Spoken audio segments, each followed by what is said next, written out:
Hello my YouTube family, ਤੁਹਾਡਾ lecture cadre and master cadre science with Poonam classes 'ਚ ਸਵਾਗਤ ਹੈ। ਅੱਜ ਆਪਾਂ ਬੇਸਿਸ ਆਫ ਕਲਾਸੀਫਿਕੇਸ਼ਨ ਪੜ੍ਹਾਂਗੇ ਅਤੇ ਇਸ ਵਿੱਚ ਪਾਰਟ ਫਸਟ ਕਵਰ ਕਰਾਂਗੇ ਅਤੇ ਪਾਰਟ ਸੈਕਿੰਡ ਆਪਾਂ ਨੈਕਸਟ ਵੀਡੀਓ ਦੇ ਵਿੱਚ ਕਵਰ ਕਰਾਂਗੇ। ਨੈਕਸਟ ਵੀਡੀਓ ਨੂੰ ਦੇਖਣ ਲਈ ਲਾਈਕ ਸ਼ੇਅਰ ਐਂਡ ਸਬਸਕ੍ਰਾਈਬ ਜ਼ਰੂਰ ਕਰ ਲੈਣਾ ਅਤੇ ਜੇ ਤੁਹਾਨੂੰ ਅੱਜ ਦੀ ਵੀਡੀਓ ਪਸੰਦ ਆਵੇ ਤਾਂ ਲਾਈਕ ਜ਼ਰੂਰ ਕਰ ਦੇਣਾ। ਹਾਂਜੀ, ਬੇਸਿਸ ਆਫ ਕਲਾਸੀਫਿਕੇਸ਼ਨ ਦੇ ਵਿੱਚ ਅਸੀਂ ਮੁੱਖ ਆਧਾਰ ਪੜਾਂਗੇ ਕਲਾਸੀਫਿਕੇਸ਼ਨ ਦੇ। All animal are classified on basis out of which some are level of body organization, symmetry, third is germinal layer, fourth is body cavity or coelom, fifth is body plan, sixth is segmentation, seventh is node, eighth is circulatory system, ninth is larval stage and 10th is embryonic development. Let's start with the first heading, level of body organization. ਜਿਵੇਂ ਆਪਾਂ ਜਾਣਦੇ ਹਾਂ ਕਿ organisations ਦੇ ਵਿੱਚ body organisations ਦੇ ਵਿੱਚ cell ਆਪਸ ਦੇ ਵਿੱਚ ਜੁਆਇਨ ਕਰਦੇ ਨੇ ਤਾਂ ਟਿਸ਼ੂ ਬਣਾਉਂਦੇ ਨੇ। ਜਦੋਂ ਟਿਸ਼ੂ ਆਪਸ ਦੇ ਵਿੱਚ ਜੁਆਇਨ ਕਰਦੇ ਨੇ ਤਾਂ ਆਰਗਨ ਬਣਦਾ ਹੈ ਅਤੇ ਆਰਗਨ ਜੁਆਇਨ ਕਰਕੇ ਆਰਗਨ ਸਿਸਟਮ ਦੀ ਫਾਰਮੇਸ਼ਨ ਕਰਦੇ ਨੇ, ਜੋ ਕਿ ਬੇਸਿਸ ਆਫ ਬੋਡੀ ਆਰਗੇਨਾਈਜੇਸ਼ਨ ਹੈ। ਸੈਲੂਲਰ ਲੈਵਲ ਦੇ ਵਿੱਚ ਸੈੱਲ ਅਰੇਂਜ ਹੋ ਜਾਂਦੇ ਨੇ as a loose cell aggregate and division of labour occur among the cells. Means ਜੋ ਸੈਲਸ ਹੁੰਦੇ ਨੇ ਉਹ ਇੱਕ ਲੂਜ਼ ਸੈੱਲ ਐਗਰੀਗੇਟਸ ਦੀ ਫਾਰਮ ਦੇ ਵਿੱਚ ਜੁਆਇਨ ਹੁੰਦੇ ਨੇ। ਮੀਨਸ ਸੈੱਲ ਇੱਕ ਸਾਤਾ ਹੁੰਦੇ ਨੇ ਪਰ ਉਹ ਪ੍ਰੋਪਰਲੀ ਆਰਗੇਨਾਈਜ਼ ਨਹੀਂ ਹੁੰਦੇ, ਮੀਨਸ ਟਿਸ਼ੂ ਫਾਰਮ ਦੇ ਵਿੱਚ ਆਰਗੇਨਾਈਜ਼ ਨਹੀਂ ਹੁੰਦੇ। ਔਰ ਡਿਵੀਜ਼ਨ ਆਫ ਲੇਬਰ ਦਾ ਮਤਲਬ ਇੱਥੇ ਕੀ ਹੈ ਕਿ ਇੱਕ ਸੈੱਲ ਇੱਕ ਕੰਮ ਕਰੂਗਾ ਤਾਂ ਦੂਸਰਾ ਸੈੱਲ ਦੂਸਰਾ ਕੰਮ ਪਰਫਾਰਮ ਕਰੂਗਾ। ਔਰ ਇਹਦੇ ਵਿੱਚ ਐਗਜ਼ਾਮਪਲ ਆ ਜਾਂਦੀ ਹੈ ਪੋਰੀਫਰਾਜ਼, ਫਾਈਲਮ ਪੋਰੀਫਰਾ, ਔਰ ਪੋਰੀਫਰਾ ਦੇ ਵਿੱਚ ਐਗਜ਼ਾਮਪਲ ਆ ਜਾਂਦੀ ਹੈ ਸਪੌਂਜਿਸ ਦੀ। Next is a tissue level. Tissue level ਦੇ ਵਿੱਚ cell performing the same function are arrange into tissue. Means ਜੋ ਟਿਸ਼ੂ ਹੁੰਦੇ ਨੇ ਇਹਦੇ ਵਿੱਚ ਸੈਲਸ ਜੋ ਹੁੰਦੇ ਨੇ ਟਿਸ਼ੂਜ਼ ਦੇ ਉਹ ਸੇਮ ਫੰਕਸ਼ਨ ਪਰਫਾਰਮ ਕਰਦੇ ਨੇ। ਔਰ ਸੈਲਸ ਜੋ ਟਿਸ਼ੂ ਹੁੰਦੇ ਨੇ, ਟਿਸ਼ੂ ਕਿਹੜੇ ਕਿਹੜੇ ਹੁੰਦੇ ਨੇ ਸਾਡੀ ਹਿਊਮਨ ਬੋਡੀ ਦੇ ਵਿੱਚ 4 ਤਰ੍ਹਾਂ ਦੇ ਟਿਸ਼ੂ ਦੇਖਣ ਨੂੰ ਮਿਲਦੇ ਨੇ, ਜਿਵੇਂ ਕਿ nervous tissue, connective tissue, epithelial tissue, muscular tissue. ਔਰ ਟਿਸ਼ੂ ਲੈਵਲ ਦੇ ਵਿੱਚ ਜੋ ਐਗਜ਼ਾਮਪਲ ਆ ਜਾਂਦੀ ਹੈ ਉਹ ਸਿਲੀਅਨ ਟ੍ਰੇਟਸ ਤੇ ਟੀਨੋਫੋਰਸ ਦੀ ਐਗਜ਼ਾਮਪਲ ਆਉਂਦੀ ਹੈ। ਨੈਕਸਟ ਸਾਡੇ ਕੋਲ ਜੋ ਲੈਵਲ ਆ ਜਾਂਦਾ ਹੈ ਉਹ ਹੈ ਆਰਗਨ ਲੈਵਲ। ਆਰਗਨ ਲੈਵਲ ਦੇ ਵਿੱਚ tissue are grouped together to form organ. Tissue ਇਕੱਠੇ ਹੋ ਜਾਂਦੇ ਨੇ ਔਰ ਗਰੁੱਪ ਦੇ ਵਿੱਚ ਆਰਗਨ ਬਣਾ ਲੈਂਦੇ ਨੇ ਔਰ ਜੋ ਕਿ ਸਪੈਸ਼ਲਾਈਜ਼ਡ ਹੁੰਦਾ ਹੈ ਫॉर ਦਾ ਪਰਟੀਕੂਲਰ ਫੰਕਸ਼ਨ। ਇਹਦੇ ਵਿੱਚ ਐਗਜ਼ਾਮਪਲ ਆ ਜਾਂਦੀ ਹੈ ਪਲੇਟੀ ਹੈਲਮੈਂਟਸ ਦੀ। ਜਿਵੇਂ ਕਿ ਹਿਊਮਨ ਬੋਡੀ ਦੇ ਵਿੱਚ ਸਟਮਕ ਹੁੰਦਾ ਹੈ ਤਾਂ ਸਟਮਕ ਦੀ ਵਾਲ ਜੋ ਹੁੰਦੀ ਹੈ ਉਹ ਕਿਸ ਕਿਸ ਦੀ ਬਣੀ ਹੁੰਦੀ ਹੈ, ਐਪੀਥੀਲੀਅਲ ਟਿਸ਼ੂ ਦੀ, ਮਸਕੂਲਰ ਟਿਸ਼ੂ ਦੀ, ਨਰਵਸ ਟਿਸ਼ੂ ਦੀ, ਕਨੈਕਟਿਵ ਟਿਸ਼ੂ ਦੀ। ਹੁਣ 4 ਤਰ੍ਹਾਂ ਦੇ ਟਿਸ਼ੂ ਮਿਲ ਕੇ ਇੱਕ ਵਾਲ ਫਾਰਮੇਸ਼ਨ ਕਰਦੇ ਨੇ ਔਰ ਜੋ ਮਤਲਬ ਸਟਮਕ ਦੀ ਵਾਲ ਫਾਰਮੇਸ਼ਨ ਕਰਦੇ ਨੇ ਤੇ ਇਸ ਤਰ੍ਹਾਂ ਇੱਕ ਆਰਗਨ ਬਣ ਜਾਂਦਾ ਹੈ ਸਟਮਕ। ਤਾਂ ਇਹਦਾ ਮੇਨ ਪਰਪਸ ਕੀ ਹੁੰਦਾ, ਇਹਦਾ ਮੇਨ ਫੰਕਸ਼ਨ ਹੁੰਦਾ ਵਾ ਡਾਈਜੈਸ਼ਨ ਆਫ ਫੂਡ ਪਰਫਾਰਮ ਕਰਨਾ।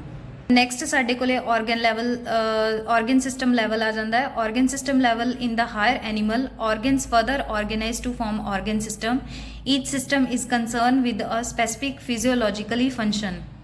ਜਿਵੇਂ ਆਪਾਂ ਕਹਿ ਸਕਦੇ ਹਾਂ ਕਿ ਹਿਊਮਨ ਬੋਡੀ ਦੇ ਵਿੱਚ ਅਲੱਗ-ਅਲੱਗ ਆਰਗਨ ਹੁੰਦੇ ਨੇ, ਜਿਵੇਂ ਕਿ ਲੀਵਰ, ਸਟਮਕ, ਇੰਟੈਸਟਾਈਨ।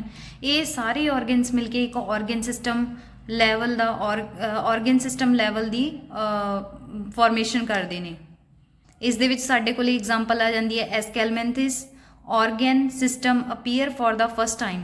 ਯਾਨੀ ਸਭ ਤੋਂ ਪਹਿਲਾਂ ਐਸਕੈਲਮੈਂਥਿਸ ਦੇ ਵਿੱਚ ਸਾਨੂੰ ਆਰਗਨ ਸਿਸਟਮ ਜੋ ਲੈਵਲ ਸੀ ਉਹ ਦੇਖਣ ਨੂੰ ਮਿਲਿਆ। ਇਸ ਤੋਂ ਬਾਅਦ ਸਾਨੂੰ ਐਨੀਲਿਡਸ ਦੇ ਵਿੱਚ ਦੇਖਣ ਨੂੰ ਮਿਲਿਆ, ਫਿਰ ਆਰਥਰੋਪੋਡਾ ਦੇ ਵਿੱਚ, ਫਿਰ ਮੋਲਸਕਾ, ਇਸ ਤੋਂ ਬਾਅਦ ਇਕਾਈਨੋਡਰਮੇਟਾ, ਹੈਮੀਕੋਰਡੇਟਾ ਐਂਡ ਕੋਰਡੇਟਾ। ਕੋਰਡੇਟਾ ਜੋ ਹੈ ਉਹ ਹਾਇਰ ਫਾਈਲਮ ਹੈ ਜਿਸ ਵਿੱਚ ਸਾਨੂੰ ਦੇਖਣ ਨੂੰ ਮਿਲਦਾ ਹੈ, ਯਾਨੀ ਪਹਿਲੀ ਵਾਰੀ ਜੋ ਦੇਖਣ ਨੂੰ ਮਿਲਿਆ ਉਹ ਐਸਕੈਲਮੈਂਥਸ ਦੇ ਵਿੱਚ ਸਾਨੂੰ ਦੇਖਣ ਨੂੰ ਮਿਲਿਆ।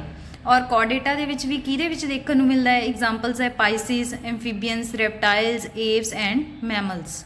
ਔਰ ਇੱਕ ਚੀਜ਼ ਜੋ ਤੁਸੀਂ ਨੋਟ ਰੱਖਣੀ ਹੈ ਉਹ ਹੈ ਕਿ ਅਮੀਬਾ ਦੇ ਪੈਰਾਮੀਸ਼ੀਆ ਦੇ ਵਿੱਚ ਪ੍ਰੋਟੋਪਲਾਜ਼ਮਿਕ ਲੈਵਲ ਦੇਖਣ ਨੂੰ ਮਿਲਦਾ ਹੈ।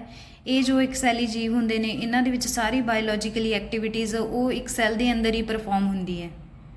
ਨੈਕਸਟ ਜੋ ਹੈ ਆਪਾਂ ਸਿਮੈਟਰੀ ਦੇ ਬਾਰੇ ਪੜ੍ਹਾਂਗੇ। ਸਿਮੈਟਰੀ ਜੋ ਹੁੰਦੀ ਹੈ ਉਹ 3 ਤਰ੍ਹਾਂ ਦੀ ਹੁੰਦੀ ਹੈ, ਦੈਟ ਇਜ਼ ਅਸਿਮੈਟਰੀ, ਰੇਡੀਅਲ ਸਿਮੈਟਰੀ ਔਰ ਬਾਇਲੇਟਰਲ symmetry.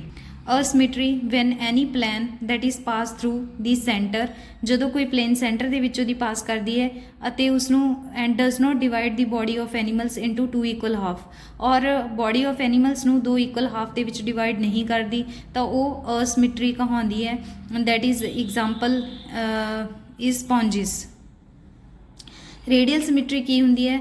when any plane is passes through the center axis of the body and divide the animal into two identical half, ਜਿਵੇਂ ਕਿ ਸਟਾਰਫਿਸ਼ ਦੀ ਕਿਸੇ ਵੀ ਸਾਈਡ ਤੋਂ ਮਤਲਬ ਉਸ ਨੂੰ ਕੱਟ ਕਰ ਲਓ, ਉਸ ਦੀਆਂ ਜਿਵੇਂ 5 ਆਰਮਸ ਹੁੰਦੀਆਂ ਨੇ ਤਾਂ 5 ਆਰਮਸ ਨੂੰ ਇਸ ਤਰ੍ਹਾਂ ਕੱਟ ਕਰੋ ਤਾਂ ਮਤਲਬ ਇਹ ਕੀ ਹੋਊਗਾ ਕਿ ਇਹ ਰੇਡੀਅਲ ਸਿਮੈਟਰੀ ਜੋ ਹੋਊਗਾ ਉਹ ਸ਼ੋਅ ਕਰੂਗਾ। ਚਾਹੇ ਤੁਸੀਂ ਕਿਸੇ ਵੀ ਡਾਇਰੈਕਸ਼ਨ ਦੇ ਵਿੱਚ ਇਹਨੂੰ ਕੱਟ ਕਰ ਲਓ, 2 ਸਾਈਡ ਤੋਂ ਉਹਨੂੰ ਕੱਟ ਕਰ ਲਓ ਤਾਂ ਇਹ ਕੀ ਸ਼ੋਅ ਕਰੂਗਾ? ਆਇਡੈਂਟੀਕਲ ਹਾਫ ਸ਼ੋਅ ਕਰੂਗਾ। ਰੇਡੀਅਲ ਸਿਮੈਟਰੀ ਦੀ ਐਗਜ਼ਾਮਪਲ ਕੀ ਆ ਜਾਂਦੀ ਹੈ? ਸਿਲੀਅਨ ਟ੍ਰੇਟਸ ਆ ਜਾਂਦੇ ਨੇ, ਟੀਨੋਫੋਰਸ ਆ ਜਾਂਦੇ ਨੇ, ਇਕਾਈਨੋਡਰਮੇਟਸ ਆ ਜਾਂਦੇ ਨੇ। ਇਕਾਈਨੋਡਰਮੇਟਸ ਦੇ ਵਿੱਚ ਵੀ ਕੌਣ? ਅਡਲਟਸ ਆਉਂਦੇ ਨੇ। ਇਕਾਈਨੋਡਰਮੇਟਸ ਦੇ ਵਿੱਚ ਅਡਲਟਸ ਦੇ ਵਿੱਚ ਹੀ ਰੇਡੀਅਲ ਸਿਮੈਟਰੀ ਦੇਖਣ ਨੂੰ ਮਿਲਦੀ ਹੈ। ਅਗਰ ਇਕਾਈਨੋਡਰਮੇਟਸ ਲਾਰਵਾ ਹੋਏਗਾ ਤਾਂ ਬਾਇਲੇਟਰਲ ਸਿਮੈਟਰੀ ਦੇਖਣ ਨੂੰ ਮਿਲੇਗੀ। ਰੇਡੀਅਲ ਸਿਮੈਟਰੀ ਕਿਸ 'ਚ ਦੇਖਣ ਨੂੰ ਮਿਲਦੀ ਆ? ਐਕਸੈਪਸ਼ਨਲ ਕੇਸਿਸ ਨੇ ਸਕਾਇਨ ਐਂਡ ਲਿਊਕੋਸੋਲੀਨੀਆ ਜੋ ਕਿ ਫਾਈਲਮ ਪੋਰੀਫੇਰਸ ਦੇ ਨਾਲ ਬਿਲੋਂਗ ਕਰਦੇ ਨੇ, ਇਸ ਵਿੱਚ ਰੇਡੀਅਲ ਸਿਮੈਟਰੀ ਦੇਖਣ ਨੂੰ ਮਿਲਦੀ ਹੈ। ਰੇਡੀਅਲ ਸਿਮੈਟਰੀ ਦੀ ਐਡਵਾਂਟੇजेस ਕੀ ਹੁੰਦੀ ਹੈ ਕਿ advantages is that N animals can ਡਿਫੈਂਡ itself and capture food and receive sensation in all the direction. ਜੋ ਰੇਡੀਅਲ ਸਿਮੈਟਰੀ ਹੁੰਦੀ ਹੈ ਇਹਦੀ ਐਡਵਾਂਟੇजेस ਇਹ ਹੁੰਦੀ ਹੈ ਕਿ ਐਨੀਮਲ ਫੂਡ ਨੂੰ ਕਿਸੇ ਵੀ ਡਾਇਰੈਕਸ਼ਨ ਤੋਂ ਕੈਪਚਰ ਕਰ ਸਕਦਾ, ਡਿਫੈਂਡ ਕਰ ਸਕਦਾ ਔਰ ਰਿਸੀਵ ਕਰਦਾ ਸੈਂਸੇਸ਼ਨ ਸਾਰੀਆਂ ਡਾਇਰੈਕਸ਼ਨਸ ਤੋਂ। ਹੁਣ ਜੋ ਰੇਡੀਅਲ ਸਿਮੈਟਰੀ ਹੁੰਦੀ ਹੈ 2 ਤਰ੍ਹਾਂ ਦੀ ਹੁੰਦੀ ਹੈ, mainly biradial and pentaradial. Biradial ਦੇ ਵਿੱਚ 2 ਪਲੇਨ ਆਫ ਸਿਮੈਟਰੀ ਹੁੰਦੀ ਹੈ ਜਿਸ ਦੇ ਵਿੱਚ ਐਗਜ਼ਾਮਪਲ ਆ ਜਾਂਦੀ ਹੈ ਟੀਨੋਫੋਰਸ ਦੀ, ਜਿਸ ਦੇ ਵਿੱਚ ਬਾਈ ਰੇਡੀਅਲ ਸਿਮੈਟਰੀ ਦੇਖਣ ਨੂੰ ਮਿਲਦੀ ਹੈ। ਐਂਡ ਪੈਂਟਾ ਰੇਡੀਅਲ ਦੇ ਵਿੱਚ 5 ਪਲੇਨਸ ਆਫ ਸਿਮੈਟਰੀ ਆ ਜਾਂਦੀ ਹੈ ਜੋ ਇਕਾਈਨੋਡਰਮੇਟਸ ਅਡਲਟਸ ਦੇ ਵਿੱਚ ਪੈਂਟਾ ਰੇਡੀਅਲ ਸਿਮੈਟਰੀ ਦੇਖਣ ਨੂੰ ਮਿਲਦੀ ਹੈ, ਯਾਨੀ 5 ਪਲੇਨ ਆਫ ਸਿਮੈਟਰੀ ਦੇਖਣ ਨੂੰ ਮਿਲਦੀ ਹੈ। ਬਾਇਲੇਟਰਲ ਸਿਮੈਟਰੀ ਦੇ ਵਿੱਚ when body can be divided into 2 identical half in only 1 plane, ਜਦੋਂ ਬੋਡੀ ਨੂੰ ਇੱਕ ਪਲੇਨ ਦੇ ਦੁਆਰਾ ਕੱਟਿਆ ਜਾਵੇ ਅਤੇ ਉਹ 2 ਇਕੁਅਲ ਹਾਫਸ ਦੇ ਵਿੱਚ ਡਿਵਾਈਡ ਹੋ ਜਾਏ ਤਾਂ ਉਸਨੂੰ ਬਾਇਲੇਟਰਲ ਸਿਮੈਟਰੀ ਕਹਿ ਦਿੰਦੇ ਆ। ਇਹ ਦੇਖਣ ਦੇ ਵਿੱਚ ਮਿਲਦੀ ਹੈ ਕ੍ਰੈਬ ਦੇ ਵਿੱਚ ਔਰ ਕਿਸ ਫਾਈਲਮ ਦੇ ਵਿੱਚ ਦੇਖਣ ਨੂੰ ਮਿਲਦੀ ਹੈ? ਪਲੇਟੀਹੈਲਮਨਸ, ਐਸਕੈਲਮਨਸ, ਐਨੀਲਿਡਸ, ਆਰਥਰੋਪੋਡ, ਮਲਸਕ, ਹੈਮੀਕੌਡੇਟਸ ਐਂਡ ਕੌਡੇਟਸ। ਜਿਵੇਂ ਕਿ ਮੈਂ ਤੁਹਾਨੂੰ ਪਹਿਲਾਂ ਵੀ ਐਕਸਪਲੇਨ ਕਰ ਚੁੱਕੀ ਹਾਂ ਕਿ ਜੋ ਲਾਰਵਾ ਹੁੰਦਾ ਹੈ ਇਕਾਈਨੋਡਰਮੇਟਸ ਦਾ ਉਹ ਬਾਇਲੇਟਰਲ ਸਿਮੈਟਰੀ ਸ਼ੋਅ ਕਰਦਾ ਹੈ ਔਰ ਜੋ ਅਡਲਟ ਹੁੰਦੇ ਨੇ ਉਹ ਰੇਡੀਅਲ ਸਿਮੈਟਰੀ ਸ਼ੋਅ ਕਰਦੇ ਨੇ। ਸੋ ਇਕਾਈਨੋਡਰਮਸ ਦੇ ਵਿੱਚ ਬਾਇਪਿਨੇਰੀਆ ਲਾਰਵਾ ਹੁੰਦਾ ਹੈ ਅਤੇ ਇਹ ਬਾਇਲੇਟਰਲ ਸਿਮੈਟਰੀ ਸ਼ੋਅ ਕਰਦਾ ਹੈ। ਜਰਮੀਨਲ ਲੇਅਰ ਸਾਨੂੰ ਐਮਬ੍ਰੀਓਨਿਕ ਡਿਵੈਲਪਮੈਂਟ ਦੇ ਦੌਰਾਨ ਦੇਖਣ ਨੂੰ ਮਿਲਦੀਆਂ ਹਨ ਅਤੇ ਜਰਮੀਨਲ ਲੇਅਰਸ ਦੇ ਵਿੱਚ ਪ੍ਰਿਮਿਟਿਵ ਜੋ ਪ੍ਰਾਇਮਰੀ ਲੇਅਰਸ ਹੁੰਦੀਆਂ ਨੇ ਉਹ ਐਮਬ੍ਰੀਓਨਿਕ ਡਿਵੈਲਪਮੈਂਟ ਕਰਦੀਆਂ ਨੇ ਔਰ ਜਰਮਸ ਲੇਅਰ ਨੂੰ 3 ਪਾਰਟਸ ਦੇ ਵਿੱਚ ਡਿਵਾਈਡ ਕਰ ਦਿੰਦੇ ਹਾਂ ਆਪਾਂ, ਐਕਟੋਡਰਮ, ਐਂਡੋਡਰਮ ਔਰ ਜੋ ਐਕਟੋਡਰਮ ਔਰ ਐਂਡੋਡਰਮ ਦੇ ਵਿਚਕਾਰ ਹੁੰਦੀ ਹੈ ਉਸਨੂੰ ਆਪਾਂ ਮੀਜ਼ੋਡਰਮ ਕਹਿ ਦਿੰਦੇ ਹਾਂ। ਜਿਸ ਵਿੱਚ 2 ਜਰਮ ਲੇਅਰ ਦੇਖਣ ਨੂੰ ਮਿਲਦੀਆਂ ਨੇ ਉਹਨਾਂ ਨੂੰ ਆਪਾਂ ਡਿਪਲੋਬਲਾਸਟਿਕ ਕਹਿ ਦਿੰਦੇ ਹਾਂ। ਜਿਸ ਵਿੱਚ 3 ਜਰਮ ਲੇਅਰ ਦੇਖਣ ਨੂੰ ਮਿਲਦੀਆਂ ਨੇ ਉਹਨਾਂ ਨੂੰ ਆਪਾਂ ਟ੍ਰਿਪਲੋਬਲਾਸਟਿਕ ਐਨੀਮਲਸ ਬੋਲ ਦਿੰਦੇ ਹਾਂ। ਹੁਣ ਜਿਵੇਂ ਕਿ ਇਸ ਡਾਇਗਰਾਮ ਦੇ ਵਿੱਚ ਸ਼ੋਅ ਹੋ ਰਿਹਾ ਹੈ ਕਿ ਬਾਹਰ ਵਾਲੀ ਜੋ ਲੇਅਰ ਹੈ ਇਸਨੂੰ ਐਕਟੋਡਰਮ ਕਹਿੰਦੇ ਨੇ ਔਰ ਜੋ ਅੰਦਰ ਵਾਲੀ ਜੋ ਗੱਟ ਵਾਲੀ ਹੈ ਉਸਨੂੰ ਐਂਡੋਡਰਮ ਬੋਲਦੇ ਨੇ ਔਰ ਜੋ ਐਕਟੋਡਰਮ ਔਰ ਐਂਡੋਡਰਮ ਦੇ ਵਿੱਚ ਹੈ ਉਸਨੂੰ ਮਿਜ਼ੋਗਲੀਆ ਬੋਲਦੇ ਨੇ। That is in the case of diploblastic. ਔਰ ਇਨ ਕੇਸ ਆਫ ਦਾ ਟ੍ਰਿਪਲੋਬਲਾਸਟਿਕ ਆਪਾਂ ਦੇਖਦੇ ਹਾਂ ਕਿ ਐਕਟੋਡਰਮ ਹੁੰਦੀ ਹੈ ਬਾਹਰ ਵਾਲੀ ਔਰ ਐਂਡੋਡਰਮ ਹੁੰਦੀ ਹੈ ਅੰਦਰ ਵਾਲੀ ਔਰ ਮੀਜ਼ੋਡਰਮ ਹੁੰਦੀ ਹੈ ਜੋ ਕਿ ਐਕਟੋਡਰਮ ਔਰ ਐਂਡੋਡਰਮ ਦੇ ਵਿਚਕਾਰ ਲਾਈ ਕਰਦੀ ਹੈ। Cell arrange in 2 embryonic layer ectoderm and endoderm with an intervening undifferentiated mesoglea ਔਰ ਐਕਟੋਡਰਮ ਔਰ ਐਂਡੋਡਰਮ ਦੇ ਵਿੱਚ ਅਨਡਿਫਰੈਂਸ਼ੀਏਟਿਡ ਮਿਜ਼ੋਗਲੀਆ ਪ੍ਰੈਜ਼ੈਂਟ ਹੁੰਦਾ ਹੈ। ਮਿਜ਼ੋਗਲੀਆ ਅਨਡਿਫਰੈਂਸ਼ੀਏਟਿਡ ਹੁੰਦਾ ਹੈ ਜਿਸ ਕੇਸ ਦੇ ਵਿੱਚ ਉਹ ਹੁੰਦੀ ਹੈ ਡਿਪਲੋਬਲਾਸਟਿਕ ਯਾਨੀ 2 ਜਰਮ ਲੇਅਰ ਐਨੀਮਲਸ ਔਰ ਜਿਸ ਕੇਸ ਦੇ ਵਿੱਚ ਕੀ ਹੁੰਦਾ ਹੈ ਕਿ ਮੀਜ਼ੋਡਰਮ ਪ੍ਰੈਜ਼ੈਂਟ ਹੁੰਦੀ ਹੈ ਐਕਟੋਡਰਮ ਔਰ ਐਂਡੋਡਰਮ ਦੇ ਵਿੱਚ ਉਹ ਟ੍ਰਿਪਲੋਬਲਾਸਟਿਕ ਹੁੰਦੇ ਨੇ। Developing embryo has a 3rd germinal layer mesoderm in between ectoderm and endoderm. Diploblastic animals ਦੀ ਐਗਜ਼ਾਮਪਲ ਆ ਜਾਂਦੀ ਹੈ ਸਪੌਂਜੀਸ, ਸਿਲੀਅਨ ਟ੍ਰੇਟ, ਟੀਨੋਫੋਰਸ। ਅੱਜ ਦੀ ਵੀਡੀਓ ਦੇ ਵਿੱਚ ਆਪਾਂ ਇੰਨਾ ਹੀ ਕਰਾਂਗੇ।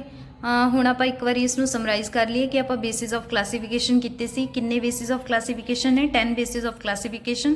ਕਿਹੜੇ ਨੇ? Level of body organization, symmetry, germinal layer, body cavity ਔਰ coelom, body plan, segmentation, notochord and circulatory system, larval stage and embryonic development, ਜਿਸ ਦੇ ਵਿੱਚ ਆਪਾਂ 3 ਪੜ੍ਹ ਚੁੱਕੇ ਹਾਂ ਜੋ ਕਿ first level of body organization ਹੈ, ਸੈਕਿੰਡ ਜੋ ਹੈ ਉਹ ਸਿਮੈਟਰੀ ਹੈ, third is the germinal layer. Level of body organization ਦੇ ਵਿੱਚ ਆਪਾਂ ਸੈਲੂਲਰ ਲੈਵਲ, ਟਿਸ਼ੂ ਲੈਵਲ ਤੋਂ ਬਾਅਦ organ level, organ system level ਔਰ ਐਗਜ਼ਾਮਪਲਸ ਦੇਖ ਚੁੱਕੇ ਹਾਂ। ਫਿਰ ਪ੍ਰੋਟੋਪਲਾਜ਼ਮਿਕ ਲੈਵਲ ਬਾਰੇ ਪੜ੍ਹਿਆ ਅਸੀਂ, ਫਿਰ ਸਿਮੈਟਰੀ ਬਾਰੇ, ਰੇਡੀਅਲ ਸਿਮੈਟਰੀ, ਅਸਿਮੈਟਰੀ ਔਰ ਬਾਇਲੇਟਰਲ ਸਿਮੈਟਰੀ ਬਾਰੇ ਰੀਡ ਕਰ ਚੁੱਕੇ ਹਾਂ। ਇਸ ਤੋਂ ਬਾਅਦ ਆਪਾਂ ਰੇਡੀਅਲ ਸਿਮੈਟਰੀ ਬਾਰੇ ਪੜ੍ਹਿਆ ਕਿ ਬਾਈ ਰੇਡੀਅਲ ਔਰ ਪੈਂਟਾ ਰੇਡੀਅਲ 2 ਤਰ੍ਹਾਂ ਦੀ ਸਿਮੈਟਰੀ ਹੁੰਦੀ ਹੈ। ਫਿਰ ਆਪਾਂ ਜਰਮੀਨਲ ਲੇਅਰਸ ਬਾਰੇ ਪੜ੍ਹਿਆ। ਜਰਮੀਨਲ ਲੇਅਰਸ ਤਿੰਨ ਤਰ੍ਹਾਂ ਦੀ ਹੁੰਦੀ ਹੈ, ਐਕਟੋਡਰਮ, ਮੀਜ਼ੋਡਰਮ ਔਰ ਐਂਡੋਡਰਮ। 3 ਲੇਅਰਸ ਤੋਂ ਬਣੀ ਹੁੰਦੀ ਹੈ। ਜਰਮ ਲੇਅਰਸ ਦੇ ਆਧਾਰ 'ਤੇ ਆਪਾਂ ਐਨੀਮਲਸ ਨੂੰ ਡਿਵਾਈਡ ਕਰ ਲੈਂਦੇ ਹਾਂ ਕਿ ਉਹ ਡਿਪਲੋਬਲਾਸਟਿਕ ਨੇ ਜਾਂ ਟ੍ਰਿਪਲੋਬਲਾਸਟਿਕ ਨੇ। ਅਗਰ ਤਾਂ 2 ਜਰਮ ਲੇਅਰ ਪ੍ਰੈਜ਼ੈਂਟ ਨੇ ਤਾਂ ਡਿਪਲੋਬਲਾਸਟਿਕ ਨੇ, ਅਗਰ 3 ਜਰਮ ਲੇਅਰਸ ਪ੍ਰੈਜ਼ੈਂਟ ਨੇ ਤਾਂ triploblastic. Thank you very much. ਅਗਰ ਤੁਹਾਨੂੰ ਮੇਰੀ ਵੀਡੀਓ ਪਸੰਦ ਆਈ ਤਾਂ ਲਾਈਕ, ਸ਼ੇਅਰ ਐਂਡ ਸਬਸਕ੍ਰਾਈਬ ਕਰ ਦੇਣਾ ਅਤੇ ਨੈਕਸਟ ਪਾਰਟ ਅਸੀਂ ਨੈਕਸਟ ਵੀਡੀਓ ਦੇ ਵਿੱਚ ਕਰਾਂਗੇ। ਮਿਲਦੇ ਹਾਂ ਅਗਲੀ ਵੀਡੀਓ ਦੇ ਵਿੱਚ। ਧੰਨਵਾਦ।